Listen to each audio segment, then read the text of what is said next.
মাশাআল্লাহ রেকর্ডটা। আসসালামু আলাইকুম ওয়া রাহমাতুল্লাহি ওয়া বারাকাতুহু। আলহামদুলিল্লাহি রাব্বিল আলামিন ওয়াল আকিবাতু লিল মুত্তাকিন ওয়াস সালাতু ওয়াস সালামু আলা আশরাফিল আমবিয়াই ওয়াল মুরসালিন মুহাম্মাদিন ওয়া আলা আলিহি ওয়া সাহবিহি আজমাইন। সুবহানাকা লা ইলমা লানা ইল্লা মা 'আল্লামতানা ইন্নাকা আনতাল আলিমুল হাকীম। اللهم انفعنا بما علمنا علمنا بما ينفعنا واصلح ذات بيننا. أما بعد فأعوذ بالله من الشيطان الرجيم. بسم الله الرحمن الرحيم. قل إن كنتم تحبون الله فاتبعوني يحببكم الله ويغفر لكم ذنوبكم والله غفور.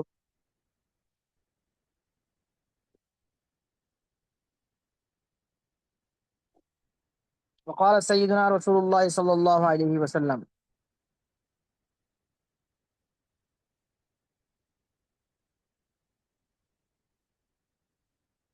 لا يؤمن أحدكم حتى يكون هواه تبعا لما جئت به أو كما قال عليه الصلاة والسلام.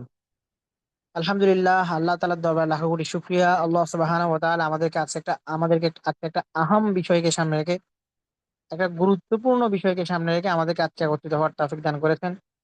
প্রথমে আমি শুকরিয়া আদায় করতে চাই বা ধন্যবাদ জানাতে চাই আমাদের আজকে যারা আয়োজক, আমাদের আজকের প্রোগ্রামের তালিমুন নিসা।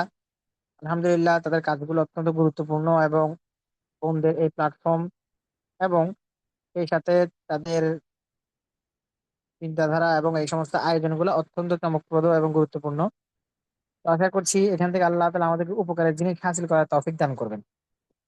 তো আমরা এখানে যেই টপিকটা নিয়ে আমি আজকে উপস্থিত হয়েছি, আমাদের আজকে ৯টা বাজে শুরু হওয়ার কথা ছিল, কিন্তু একটু দেরি হয়ে গেছে, তাই আমি লম্বা চওড়া ভূমিকায় আর যাচ্ছি না, সরাসরি আলোচনায় ঢুকে যাই।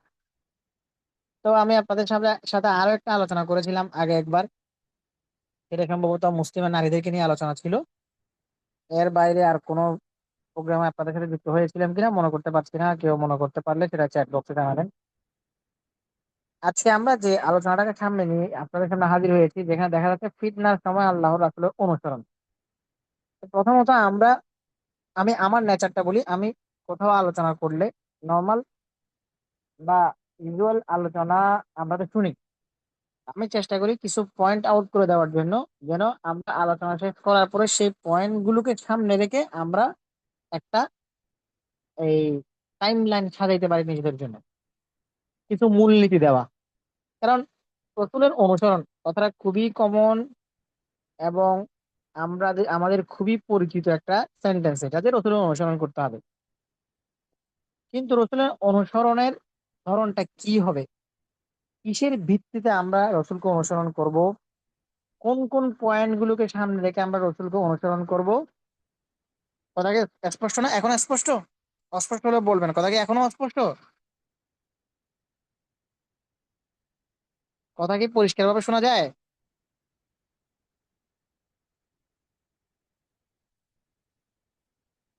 একটু জানাবেন কথা পরিষ্কার ভাবে শোনা যাচ্ছে কিনা।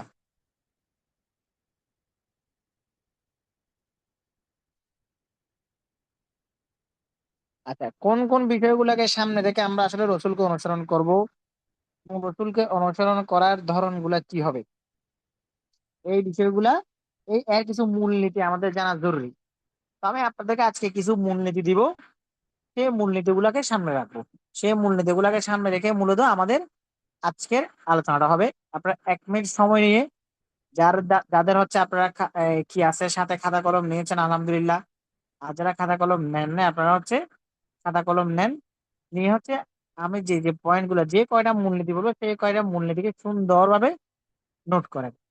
আর আপনাদের এই যে আহ, আলোচনার লাইভ, এটা যদি আপনারা ফেসবুক পেজে শেয়ার দেন, মানে তালেমন রিসার্চ পেজের দিকে আকর্ষণ করতে, আপনারা চাইলে এটা পেজে শেয়ার করতে পারেন, যেন অন্যান্যরা উপকৃত হতে পারে।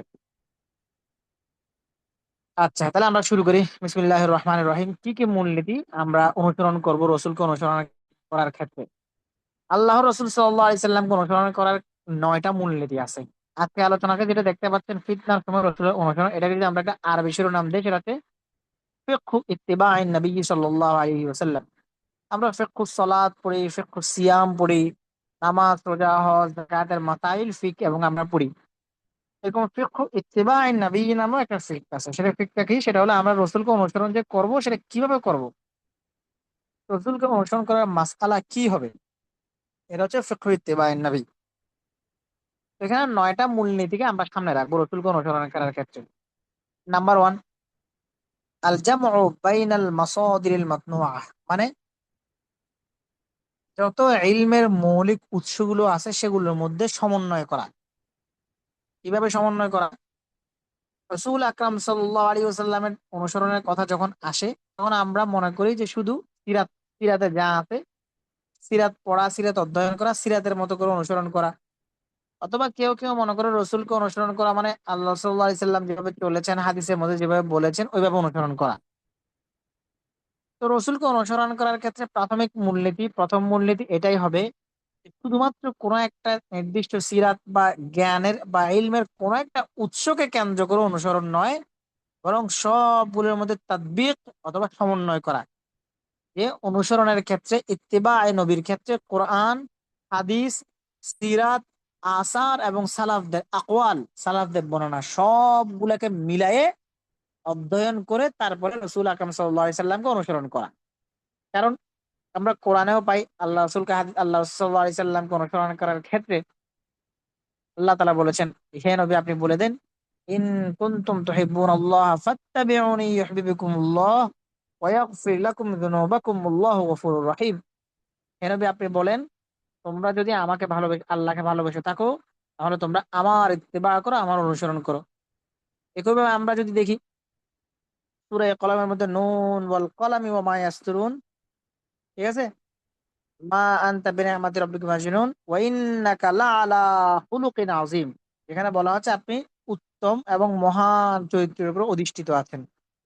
এরকম আমরা যদি সূরা আহজাবের মধ্যে দেখি, যেখানে বলা হচ্ছে লাকাদ কানা লাকুম উসওয়াতুন হাসানাতুন ফি ইব্রাহিম ওয়াল্লাযিনা আমানু মা লাকাদ কানা লাকুম ফি রাসূলিল্লাহি উসওয়াতুন হাসানাতুন লিমান কানা ইয়ারজুল্লাহা ওয়াল ইয়াউমাল আখিরা ওয়া যাকারাল্লাহা কাসীরা। যে ব্যক্তি আখিরাতের জীবনকে আশা করে, আখিরাতের দিনের ব্যাপারে উত্তম আশা পোষণ করে, তার জন্য আল্লাহর রসুলের জীবনের মধ্যে কি আছে? অনুকরণীয় আদর্শ আছে। তাহলে কোরআন থেকে আমরা আল্লাহ রসুলকে আদর্শ ধারণ করার দীক্ষা, শিক্ষা এবং নির্দেশনা আমরা কোরআনের মধ্যে পাই। আমরা হাদিসের মধ্যে যাই, হাদিসের মধ্যে আমরা দেখতে পাচ্ছি মান তামাসসাকা বিসুন্নতি ইনদা ফাসাদি উম্মতি ফালাহু আজরু মিআতু শাহিদ। যে ব্যক্তি ফিতনার যুগে, উম্মতের ফাসাদের যুগে আল্লাহ রসুলের একটা সুন্নতকে আঁকড়ে ধরবে, তাকে 100 শহীদের মর্যাদা দেওয়া হবে। ফালাহু আজরু মিআতু শাহিদ, ঠিক আছে। তারপর বলা হয়েছে কুল্লু উম্মতি ইয়াদখুলুনাল জান্নাতা ইল্লা মান আবা। আমার উম্মতের সবাই জান্নাতে প্রবেশ করবে, তবে একমাত্র ওই ব্যক্তি জান্নাতে প্রবেশ করবে না যে জান্নাতে প্রবেশ করতে চাবে না। তখন জিজ্ঞাসা করলো কিলা ওমান আবা ইয়া রাসূলুল্লাহ, হে আল্লাহ রাসূল কে জান্নাতে প্রবেশ করতে চাবে না? তখন আল্লাহ সাল্লাল্লাহু আলাইহি সাল্লাম বলেছেন, মান আতাআনি ফাকাদ দাখালাল জান্নাহ ওয়া মান আসানি ফাকাদ আবা। যে ব্যক্তি আমার অনুসরণ করেছে, আমার অনুগত থেকেছে, আমার আনুগত্যের মধ্যে থেকেছে, সে জান্নাতে প্রবেশ করবে। ওমান আসানি ফাকাদ আবা, আর যেটা সে করে নাই সে কেন যেন আমাকে প্রত্যাখ্যান করলো। এখন হাদিস থেকে আমরা দিক নির্দেশনা পাচ্ছি, একভাবে সিরাতের মধ্যে আছে, আসারের মধ্যে আছে। তাহলে শুধুমাত্র কোন একটা নির্দিষ্ট বিষয়কে সামনে রেখে অনুসরণ নয়, বরং আমাকে সামগ্রিক সমস্ত আসার, সমস্ত মাসাদির উৎসগুলোকে সমন্বয় করে রসুলকে অনুসরণ করতে হবে। এটা হলো রসুল আকরাম সাল্লাল্লাহু আলাইহি সাল্লামকে অনুসরণ করার প্রথম মূলনীতি। দ্বিতীয় মূলনীতি কি? দ্বিতীয় মূলনীতি হচ্ছে আশ-শুমুলিয়্যাহ। আশ-শুমুলিয়্যাহ মানে কি? সামগ্রিকতা এবং পূর্ণাঙ্গতা বজায় রাখা। তেমন যখন কেউ সিরাতের বিষয়গুলোকে সামনে রাখে, যখন কেউ পীর মুরিদি সম্পর্কে বেশি ডুবে থাকে, তখন সে আল্লাহ রসুলের জীবন থেকে একমাত্র বায়াত বা এরকম ইসলাহ কেন্দ্রিক জিনিসগুলোকে বেশি নেয়। যখন কেউ শুধুমাত্র জিহাদ নিয়ে ব্যস্ত থাকে, তখন সে জিহাদের বিষয়গুলোকে সামনে নিয়ে আসে। যখন শুধুমাত্র আহকামকে বেশি ব্যস্ত থাকে, তখন সে আহকাম গুলোকে সামনে নিয়ে আসে। যখন কেউ রাষ্ট্র পরিচালনার বিষয়গুলো থাকে, শুধুমাত্র সেগুলোকে সামনে নিয়ে আসে।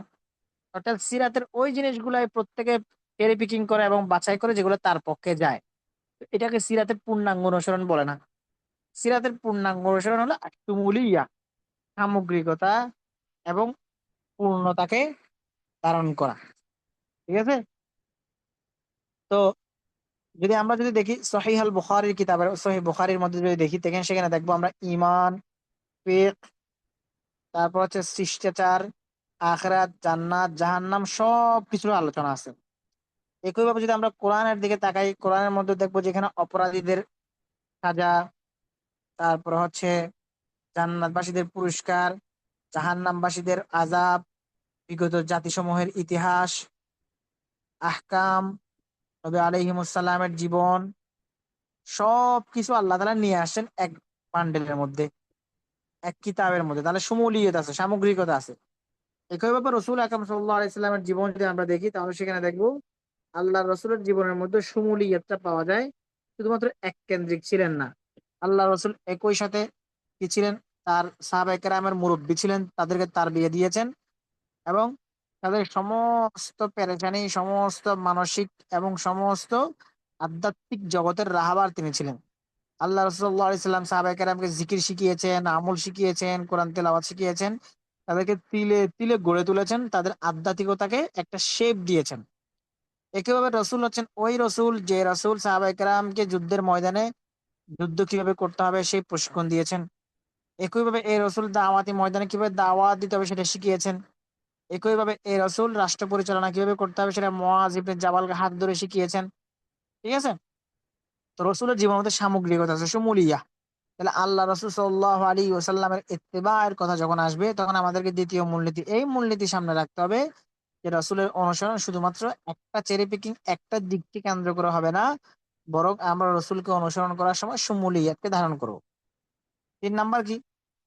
3 নাম্বার হচ্ছে প্রত্যেকটা বিষয়কে যথাযথ গুরুত্ব প্রদান করা, যেটাকে আরবিতে বলা হয় কুল্লি কুদিয়াতিন মিনাদ দ্বীনি কদরহা। প্রত্যেকটা বিষয়কে তার যথাযথ গুরুত্বকে প্রদান করা। কিরকম? রসুল আকরাম সাল্লাল্লাহু আলাইহি ওয়াসাল্লাম তার জিন্দেগির মধ্যে যেই বিষয়টাকে যতটুকু গুরুত্ব দিয়েছেন আমাকে ঠিক ততটুকু গুরুত্ব দিতে হবে, এর চেয়ে বেশিও না কমও না। অনেকে বেশি বুঝতে চায়। রসুল আকরাম সাল্লাল্লাহু আলাইহি সাল্লাম আমাদেরকে একরকম দরুদ শরীফ শিখিয়েছেন। যেমন আমি একটা এক্সাম্পল দিই, যেমন আমরা প্রত্যেকের নামাজের পরে সালাম ফিরে একটা দোয়া পড়া সুন্নত। এটা কি? আল্লাহুম্মা আনতাস সালাম ওয়া মিনকাস সালাম তাবারাকতা ইয়া যাল জালালি ওয়াল ইকরাম। এটা সালাম ফিরানোর পরে পড়াটা সুন্নত, আল্লাহ রাসূল পড়তেন। মিশকাত শরীফের মধ্যে এই দোয়াটা আছে, মানে হাদিসের সমস্ত কিতাবাদির মধ্যে এই দোয়াটা পাওয়া যায়। কেউ দেখবেন অনেকে দোয়াটাকে এভাবে করে, আল্লাহুম্মা আনতাস সালাম ওয়া মিনকাস সালাম ফাহিয়িনা রব্বানা বিস সালাম ওয়া আদখিলনাল জান্নাতা দারানা দারাকা বিস সালাম, ইত্যাদি ইত্যাদি আরো অনেক কিছু বাড়ায়। এরপরে শেষে গিয়ে বলে তাবারাক ইয়া যাল জালালি ওয়াল ইকরাম। সে মনে করতেছে কি যে সে এই যে বাড়ায় পড়লে এত হয়তো সব বেশি হইলো। ঠিক আছে?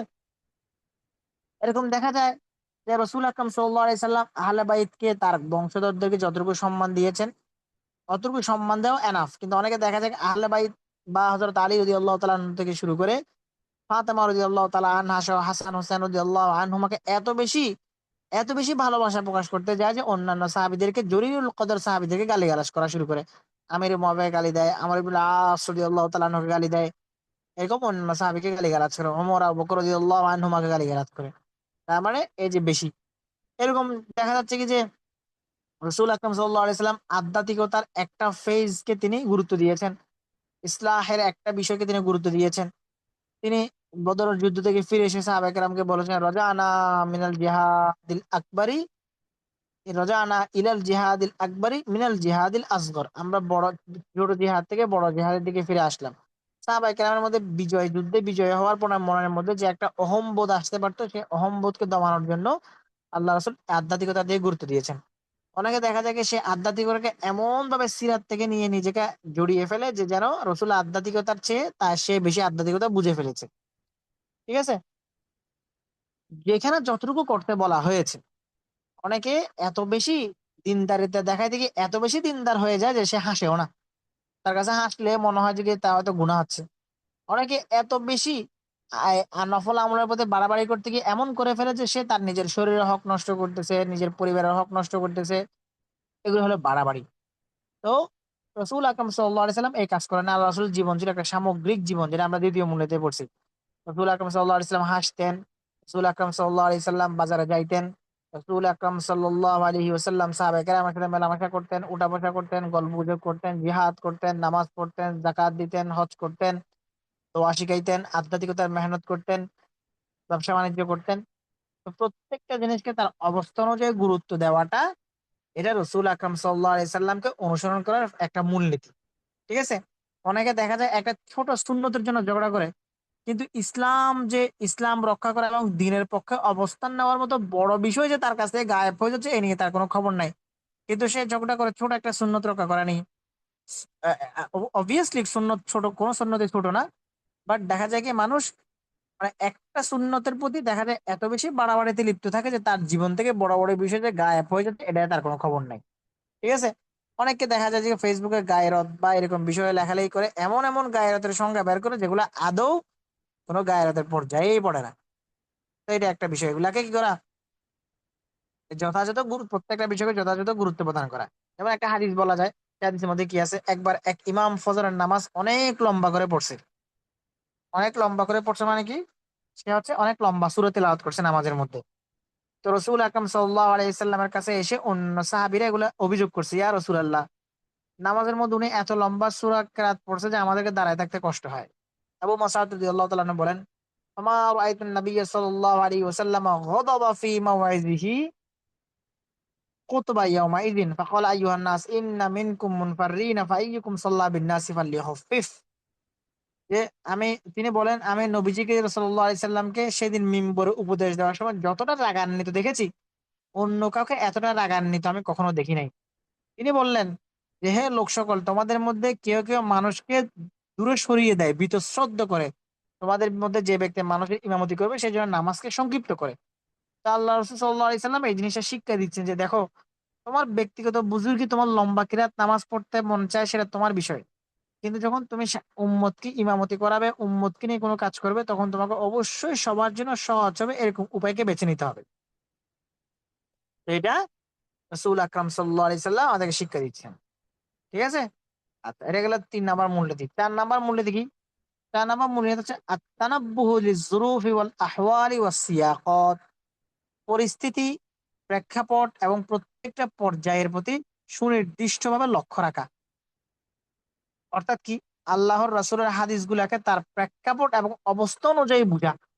আপনি এমন একটা হাদিস এমন একটা সময়ে প্রয়োগ করছেন যে হাদিসটা ওই প্রেক্ষাপটে আল্লাহ রাসূল বলেন নাই, অথবা আপনি এমন একটা হাদিসকে এমন একটা জায়গায় ফিট করছেন যেটা আল্লাহ রাসূল অন্য প্রেক্ষাপটে বলেছেন। এরকম দেখা যায় ইসলামের রাজনৈতিক দলগুলোর মধ্যে এই সমস্যাটা বেশি। তারা নিজেদের পক্ষে টানার জন্য এমন এমন খোঁড়া যুক্তি হাজির করে সিরাত থেকে, যেগুলো আদৌ আল্লাহ রাসূল উম্মতের বৃহত্তর কল্যাণের স্বার্থে বলেছেন, কিন্তু সেটাকে তারা নিয়ে আসে নিজেদের স্বার্থে। ঠিক আছে। তো এরকম আমরা দেখি, আমি স্পেসিফিক্যালি নাম নিচ্ছি না, এরকম অনেক রাজনৈতিক দলকে আপনারা দেখছেন যে তারা তাদের অনেক কুকীর্তিকে, অনেক ধরনের অকওয়ার্ড কাজগুলাকে তারা রসুলের সিরাতের সাথে যুক্ত করে দেয়। কি করে, এই নিজের কি করার জন্য।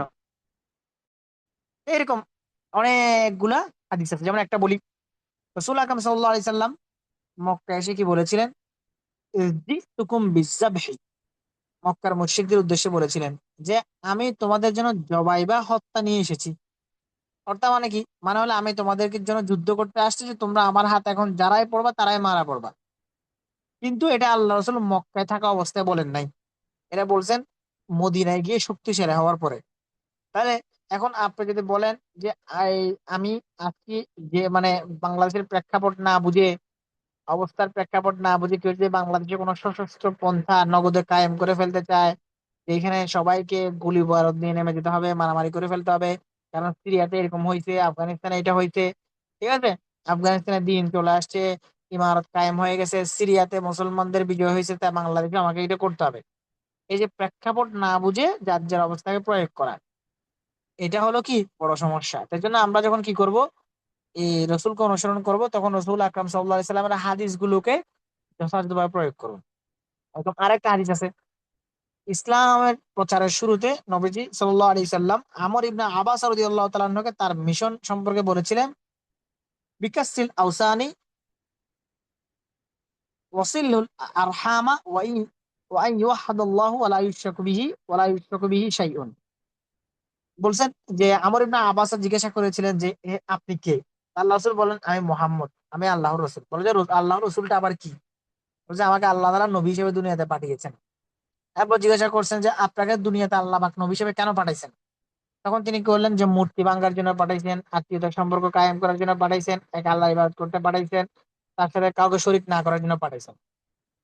তো আল্লাহ রাসূল এখানে যখন মূর্তি ভাঙার বিষয়টা বলতেছেন, তখন তিনি মক্কা বিজয়ের আগে, এমনকি কি করে এই উমরাতুল কাজার সময়ও এই মূর্তিগুলা ভাঙেন নাই, কারণ তখনও তার হাতে পূর্ণ ক্ষমতা আসে নাই। এখন কেউ যদি বলে যে আল্লাহ রাসূল তো বলেছেন যে মূর্তি ভাঙার জন্য দুনিয়াতে আসছি, তাহলে এখন আমি দুমদাম বাংলাদেশে যা আছে মন্দিরে ঢুকে সব মূর্তি ভেঙে দিতে হবে। অথচ খোদ আল্লাহ রাসূল যিনি বলছেন যে আমাকে আল্লাহ তাআলা মূর্তি ভাঙার জন্য পাঠিয়েছেন, এই হাদিসটা যখন বলছেন তখন পর্যন্ত তিনি মূর্তি ভাঙেন নাই, এরপরও ভাঙেন নাই, এর অনেক দিন পরে গিয়ে পূর্ণ ক্ষমতা পাওয়ার পরে ভাঙছেন। তাহলে হাদিসকে যথাযথ প্রেক্ষাপট পরিস্থিতি পর্যায়ে লক্ষ্য করে অনুধাবন করাটাই একটা বড়সড় আল্লাহ রাসূলকে অনুসরণ করার শিক্ষার অন্তর্ভুক্ত। 5 নাম্বার মূলনীতি কি? 5 নাম্বার মূলনীতি হলো রাসূল আকরাম সাল্লাল্লাহু আলাইহি ওয়াসাল্লামের নির্দেশনার সাথে দীর্ঘস্থায়ী সঙ্গ, তুলুল মুলাজামা লিহাদিয়িন নবী সাল্লাল্লাহু আলাইহি ওয়াসাল্লাম।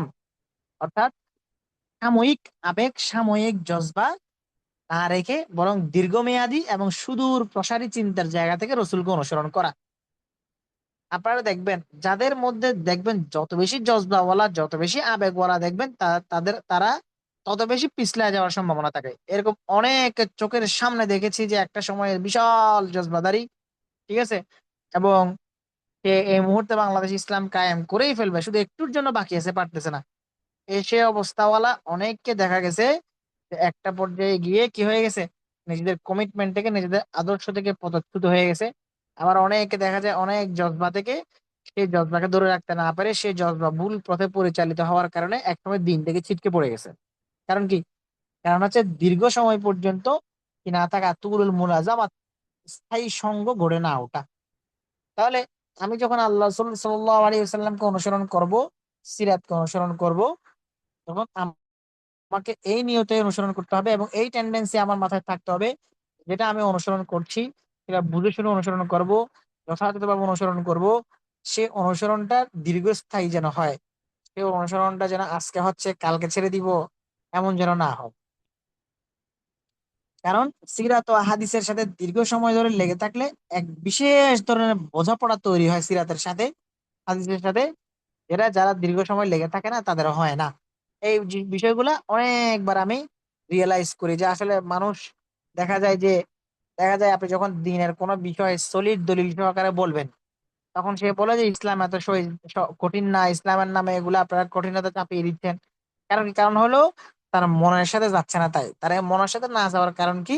কারণ ইসলামের বিষয়াবলী আসারের সাথে, ফিকহের সাথে, সিরাতের সাথে তার একটা দীর্ঘস্থায়ী বোঝাপড়া তৈরি হয় নাই। এই জন্য আমরা একটা মানুষ, আচ্ছা, আমরা একটা মানুষ আরেকটা মানুষকে বোঝার জন্য কি পরিমাণ সময় নেই। একটা হাজবেন্ড তার স্ত্রী অথবা স্ত্রী তার স্বামীর সাথে দীর্ঘ সময় থাকার পরে একে অপরকে বুঝতে পারে, তাও বোঝাপড়া তৈরি হতে কত ধরনের গ্যাপ তৈরি হয়। তো মানুষ, যেখানে একজন মানুষ আরেকজন মানুষকে বুঝতে অতটা সময় নেয়, বোঝাপড়া তৈরি হতে সময় নেয়, সেই জায়গায় মানুষ মনে করে যে সে একটু কিছু পড়লেই সিরাতের সমস্ত জ্ঞান, কোরআন হাদিসের সমস্ত জ্ঞান তার হাসিল হয়ে গেছে, এর বাইরে যা আছে সব ভুল, সে যা বুঝছে সেটাই সঠিক। কারণ কি? কারণ হলো সে যথাযথ মূলনীতি মেনে সিরাতের অনুসরণ, আল্লাহ রসুলের অনুসরণটা সে করে নাই। তাইলে রসুলের যথাযথ অনুসরণ বলতে কি বোঝায়? সেটা হলো তুলুল মুলাজামা লিহাদ্দিন নবী, আল্লাহ রসুলের সিরাতের সাথে, নির্দেশনার সাথে একটা দীর্ঘস্থায়ী সঙ্গ তৈরি করা, যেন দীর্ঘস্থায়ী সঙ্গের ফলে একটা সুনির্দিষ্ট বোঝাপড়া তৈরি হয়। তার একটা দলিল হাদিসে আছে, আল্লাহ সাল্লাল্লাহু আলাইহি সাল্লাম বলেছেন, ইন্না আবদান খায়্যারাহুল্লাহু বাইনা আন ইউতিয়াহু মিন যাহরাতিদ দুনিয়া মা ইউহিব্বু ওয়া বাইনা মা ইনদাহু ফাখতার মা ইনদাহু। যে আল্লাহ তাআলা তার এক বান্দাকে দুনিয়ার চাকচিক্য, আল্লাহর কাছে তার জন্য যা আছে এই দুইয়ের মধ্যে যে কোনো একটা বেছে নেওয়ার অধিকার দিয়েছেন, তখন সেই বান্দা আল্লাহর কাছে যা আছে সেটাই বেছে নিয়েছেন। তার মানে কি? এরকম একটা এরকম একটা একটা ঘটনার প্রেক্ষাপটে আল্লাহ রাসূল এই হাদিসটা বলেছিলেন। তো এই যে এই হাদিসটা শুনে মনে হয় যে একটা সাধারণ বিষয়, যে হ্যাঁ, একজন যেন মুসলমান তো আল্লাহর কাছে যা আছে এটা সে বেছে নিতেই পারে। কিন্তু আল্লাহ রাসূল সাল্লাল্লাহু আলাইহি ওয়াসাল্লামের সাথে দীর্ঘ সঙ্গের কারণে, দীর্ঘ সময় অনুসরণ করার কারণে আবু বকর রাদিয়াল্লাহু তাআলা আনহু এই হাদিস থেকে এই কথাটা বুঝে ফেলেছিলেন যে এই হাদিসের মাধ্যমে আল্লাহ রাসূল সাল্লাল্লাহু আলাইহি সাল্লাম মূলত বুঝাচ্ছেন যে তিনি আল্লাহর কাছে চলে যাবেন এবং তার ইন্তেকালের সময়টা ঘনিয়ে আসছে। তিনি কি বুঝাচ্ছেন? যে আল্লাহ তাআলা তার এক প্রিয় বান্দাকে দুনিয়ার চাকচিক্য এবং আল্লাহর কাছে যা আছে তা গ্রহণ করা, এই দুইটা করার সুযোগ দিয়েছেন। এর মধ্যে আল্লাহর ওই বান্দা ওই জিনিসটা বেছে নিয়েছে যা আল্লাহর কাছে আছে। পুরো মনে হচ্ছে সাধারণ হাদিস, সাহাবায়ে কেরাম বাকিরা কেউই বুঝে নাই আল্লাহ রাসূল কি বুঝাতে চাইছেন। দীর্ঘ সময়ের সঙ্গের কারণে আল্লাহ রাসূলের কথার ওয়ার্ডিং থেকে আবু বকর রাদিয়াল্লাহু তাআলা সেন্স করে ফেলছেন যে এটা আসলে সাধারণ কোনো কথা না। এই কথা দিয়ে আল্লাহর রাসূল এটা বোঝাচ্ছেন যে তিনি দুনিয়া থেকে চলে যাওয়ার সময় হয়ে গেছে। তাহলে দীর্ঘস্থায়ী বোঝাপড়ার কারণে এটা তৈরি হয়েছে। 6 নাম্বার হচ্ছে মুরাআতুল কওয়াইদিল ইলমিয়াতি শারঈয়্যা, শরঈ এবং জ্ঞানমূলক নিয়ম কানুন মেনে চলা। যেমন আমরা কি করি, একটা ম্যাথ করার সময় অনুসিদ্ধান্ত সূত্রগুলোকে মাথায় রাখি। একইভাবে আমরা কেমিস্ট্রি পড়ার সময় আমরা কি করি, বিক্রিয়াগুলোকে মাথায় রাখি। একইভাবে আমরা ফিজিক্সের ম্যাথ সলভ করার সময় ফিজিক্সের যে সমস্ত থিওরিজ গুলো থাকে, যে সমস্ত সূত্রগুলো থাকে, ঠিক আছে, তাপগতিবিদ্যার ম্যাথ করার সময় আমরা T1 T2 এগুলোকে মনে রাখি। মূল সূত্রকে মেনে তারপরে আমরা সলিউশনের দিকে যাই, ইকুয়েশনটাকে আমরা কমপ্লিট করি। কিন্তু এসেই আমরাই কোরআন হাদিসের কাছে আসলে সবাই এক একজন বিশাল বুদ্ধিজীবী হয়ে যাই এবং এমন এমন জিনিসপত্র নিজেরা গবেষণা করতে শুরু করি যে গবেষণাগুলো মূলনীতি মেনে হয় না। আপনার গবেষণা যখন মূলনীতি মেনে হবে না, তখন সেই গবেষণা আপনাকে ফায়দা দিবে না।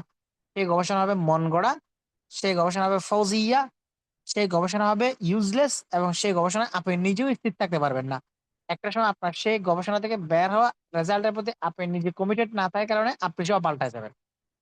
তো এজন্যই একইভাবে সিরাতের এবং হাদিসের আল্লাহ রাসূলের ইত্তেবা এর ক্ষেত্রে, অনুসরণের ক্ষেত্রে আমাদেরকে অবশ্যই ইসলামী ওই উসুলাত গুলাকে সামনে রাখতে হবে, এগুলো ইসলামিক এপিস্টেমোলজি আমাদের সামনে নিয়ে এসেছে। সেখানে আমাদের ব্যক্তিগত রুচি এবং ব্যক্তিগত চিন্তাধারাকে আমরা কি করতে পারবো না, প্রয়োগ করতে পারবো না। বর্তমান সময় এই ফিতনার যুগের মধ্যে এটা আরো বেশি গুরুত্বপূর্ণ যে ফিতনার সময়ে আমি রসুলকে অনুসরণ কিভাবে করব। আমি কি আমার মন মতো করবো, যা আছে তা দেখবো, তা যা দেখবো তাই বিশ্বাস করে নিব, তাকেই আমি মনে করবো সলিড। অনেক সময় এমন অনেক কিছু আছে যেগুলো আমাদের নিজ চোখে ভালো মনে হয় আর যেগুলো ভালো জিনিস না। আবার অনেক সময় আমাদের চোখে অনেক কিছু খারাপ মনে হয় আর আসলে ওটা আসলে খারাপ না। সুতরাং আমার বিদ্যা বুদ্ধির বিবেচনায় ইসলামের কোনো মূলনীতি আমরা প্রয়োগ করব না।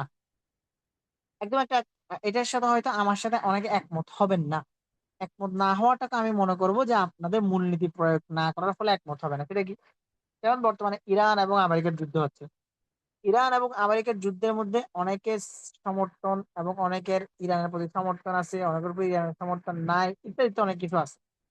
তো আমার কোন একটা ইনসিডেন্টের প্রতি আমার ব্যক্তিগত সমর্থন এবং সমর্থন না থাকাটা আমার ব্যক্তিগত ভালো লাগা এবং মন্দ লাগার উপর ডিপেন্ড করবে না।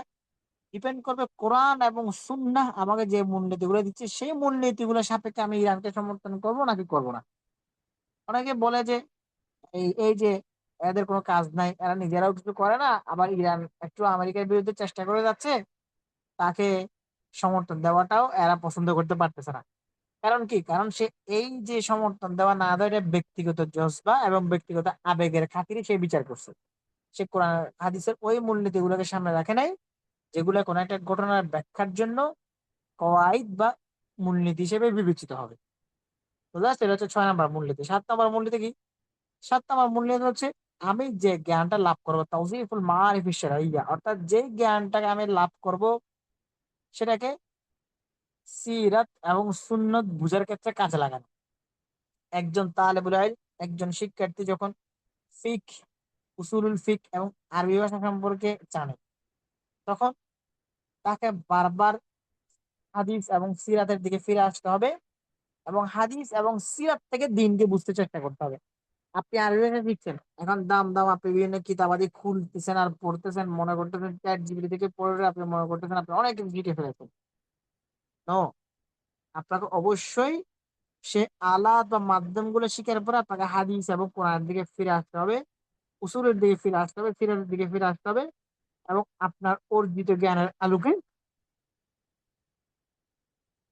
যখন আপনি এই সিরাতকে পড়বেন, তখন আপনার কাছে আল্লাহ রাসূলের ইত্তিবা করার নতুন নতুন অর্থ, নতুন নতুন মর্ম আপনার সামনে উন্মোচিত হবে।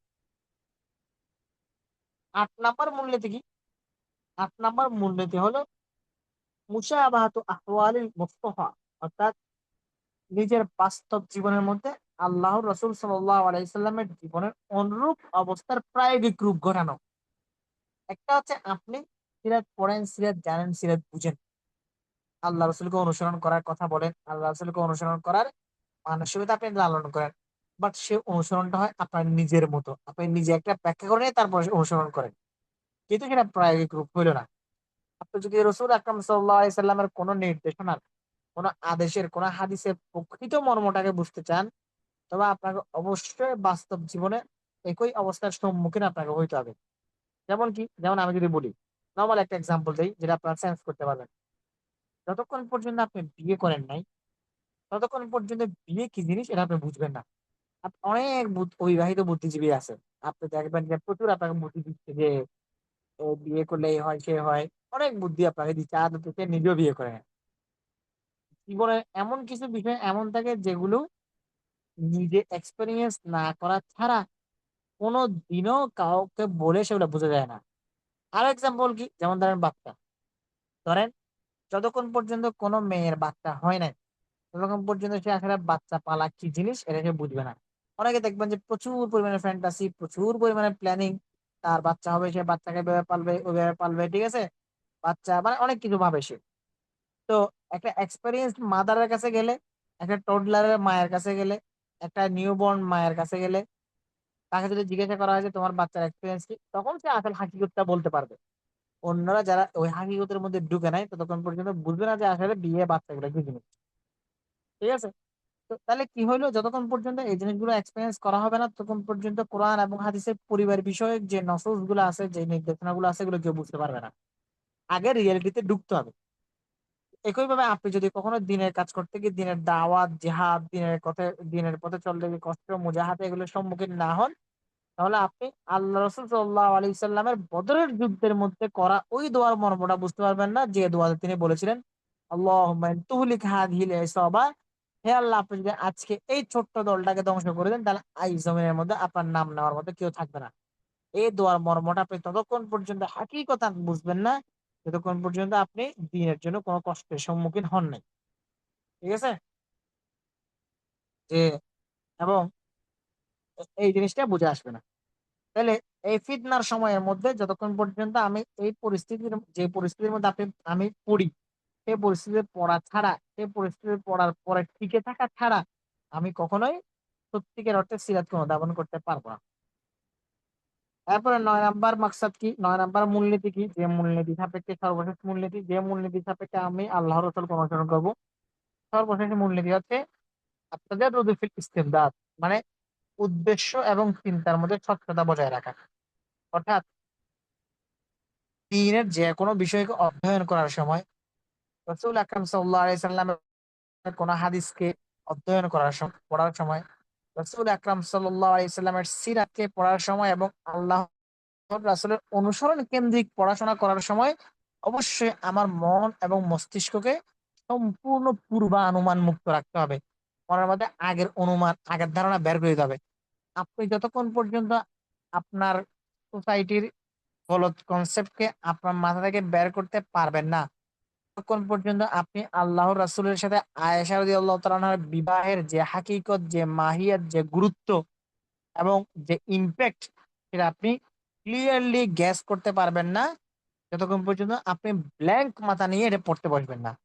আপনি যদি আপনার সমস্ত বিষয় গ্যাঞ্জাম এগুলা মাথার মধ্যে নিয়ে তারপর আপনি আবু বকর রাদিয়াল্লাহু তাআলা আনহুর কন্যা আয়েশা রাদিয়াল্লাহু তাআলা আনহার সাথে আল্লাহ রাসূলের বিয়ের ঘটনাটাকে পড়তে বসেন, আপনার মাথার মধ্যে শয়তান নানান ধরনের প্রশ্ন ঢুকে দিতে থাকবে যে একজন 53 বছর বয়স্ক পুরুষ কিভাবে একজন 9 বছরের নারীকে বিয়ে করে, ইত্যাদি নানান ধরনের জিনিস পুশ করতে শুরু করবে। কারণ কি, কারণ আপনার মনে মধ্যে পূর্বানুমান বহাল আছে। আপনার মন থেকে যখন আপনি পূর্বানুমান বহাল না রেখে বের করে দিবেন, তখন আপনি সত্যিকার অর্থে আল্লাহর রাসূলের অনুসরণের স্বাদটাকে আপনি লাভ করতে পারবেন। ঠিক আছে, ফিতনার সময় সেটা আরো বেশি গুরুত্বপূর্ণ, যখন আপনি উদ্দেশ্য এবং চিন্তা সম্পর্কে স্বচ্ছতা বজায় রাখবেন। তো অনেকেই দেখা যায় কি পশ্চিমা মানবতাবাদী হিউম্যানিটেরিয়ান যে আইডিওলজি আছে বা নিজস্ব যে চিন্তা আছে, সেটাকে আগে থেকে ফিক্স করে রাখে মাথার মধ্যে। এরপরে সেটা প্রমাণ করার জন্য হাদিস থেকে কি করে বাছাই করা অংশ খোঁজে, তার মতামতের সাথে মিল বেশিরা। যেমন একটা এক্সাম্পল দিতে চাচ্ছিলাম না, তাও বোঝার জন্য দিচ্ছি। সেটা হচ্ছে, আমরা রিসেন্ট একটা আমরা ঘটনা দেখেছি যে ঈদের দিন বিদেশি কূটনীতিকদের সাথে বাংলা জামায়াত ইসলামের আমির ডাক্তার শফিকুল ইসলাম সাহেবের একটা ইনসিডেন্ট আমরা দেখতে পেয়েছি, যে তিনি কূটনীতিকদেরকে পিছন থেকে জড়িয়ে ধরে তাদের সাথে সৌহার্দ্যপূর্ণ বা সৌজন্যতা দেখাচ্ছিলেন সামহাও। এটা নিয়ে কন্ট্রোভার্সি হইলো, এটা নিয়ে নানান কথা হইলো। তো শফিক সাহেব তার একটা রাজনৈতিক বক্তব্যের মধ্যে গিয়ে কি বললেন, যে এটা আমি তো রসুল পিছন দিক থেকে জড়ায় ধরায় চুমু দেওয়া, এটা তো আমি সুন্নত অনুসরণ করছি, আল্লাহ রসুলের জীবন থেকে পাইছি।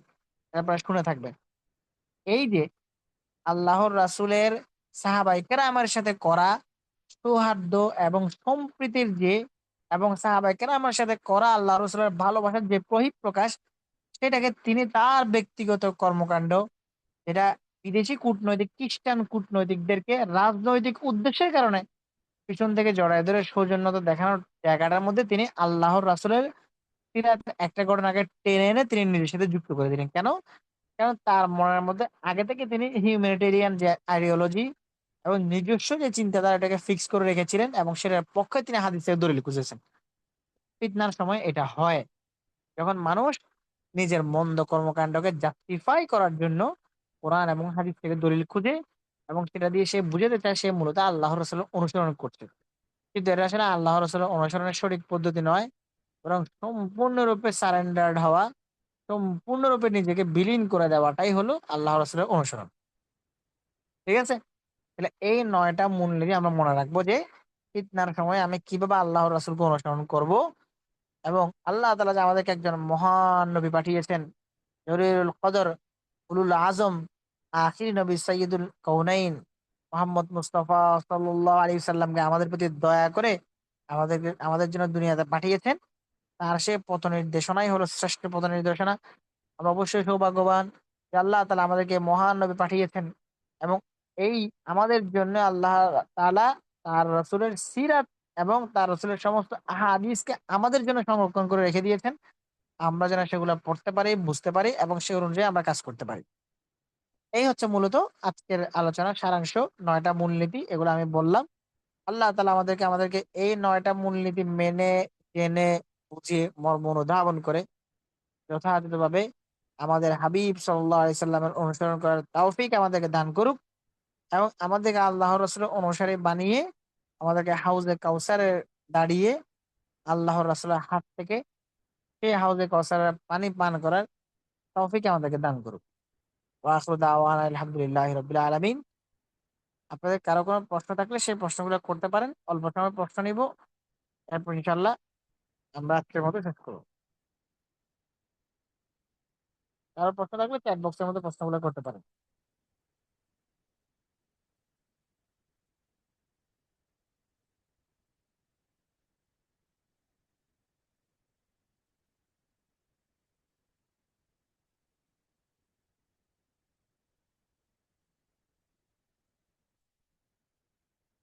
আল্লাহ।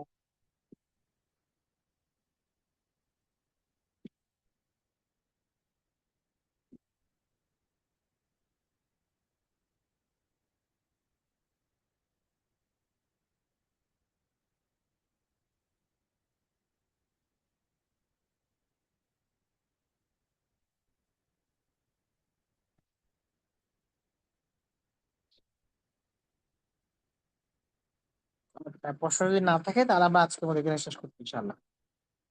আসসালামু আলাইকুম ওয়া রাহমাতুল্লাহি ওয়া বারাকাতুহু।